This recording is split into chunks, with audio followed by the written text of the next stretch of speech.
Salut à tous, aujourd'hui je vous explique comment faire un timelapse avec le Panasonic G7.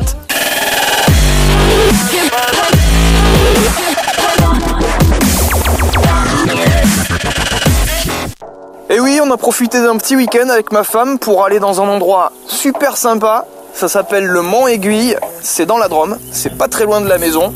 Et on s'est dit que ça pouvait être cool de faire un petit timelapse avec l'appareil photo que voici, donc c'est le Panasonic G7, et avec lequel il est très facile en plus de faire ce qu'on appelle un timelapse. Un timelapse, c'est quoi?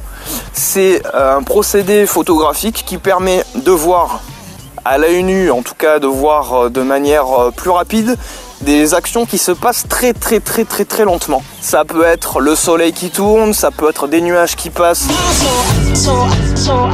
Donc on peut le faire avec un appareil photo en prenant une photo toutes les 10, 20, 30 secondes, ça peut même être des minutes, tout dépend de ce que vous voulez voir exactement. Première règle quand on fait un timelapse, mettre votre appareil photo tout en manuel pour que vous puissiez gérer vous-même tous les réglages à faire, notamment en termes d'exposition à la lumière, notamment en termes de mise au point aussi, de focus. Pourquoi il faut tout mettre en manuel? Tout simplement parce que, on va prendre l'exemple de la lumière. Quand on est à l'extérieur, la lumière elle change tout le temps. Il suffit qu'il y ait un nuage qui passe devant le soleil pour que ce qu'on veut filmer, il y a tout qui change. Et du coup, ce que va faire votre appareil photo, c'est qu'il va compenser ce changement.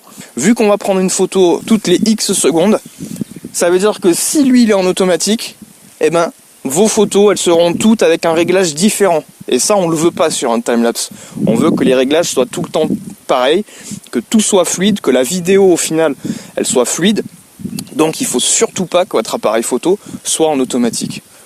Pour régler votre appareil photo tout en manuel, il faut que votre appareil photo soit sur M. Vous pourrez gérer indépendamment l'obturation, les ISO et le diaphragme. Donc toute l'exposition de lumière, ce sera plus automatique, vous aurez à le faire vous-même. Ça veut dire que le réglage que vous ferez avant de lancer l'intervallomètre, il faut que vous le fassiez proprement et bien, en essayant de pallier aux éventuels problèmes de lumière, en vous disant que il y a des chances que ça se surexpose, donc il faut anticiper ça. Deuxième chose sur le G7, mettre votre appareil photo en mode intervallomètre. Donc ça c'est ici. Pour le mettre en mode intervallomètre, vous allez sur ce dessin là. Ensuite il suffit d'aller dans les menus, on clique juste ici, vous allez dans l'icône appareil photo et sur cette icône vous allez dans intervalle animation. Vous choisissez le début pour maintenant, on n'a pas besoin d'attendre 20 ans. Intervalle de prise de vue, moi je vais en faire une toutes les 10 secondes et je vais prendre 200 photos. 200 photos ça veut dire que vu qu'on travaille à 25 images secondes en vidéo, je vais avoir 8 secondes de film, et que pour avoir ces 8 secondes de film, eh ben je vais devoir attendre plus d'une demi-heure ici, le temps que toutes les photos soient prises.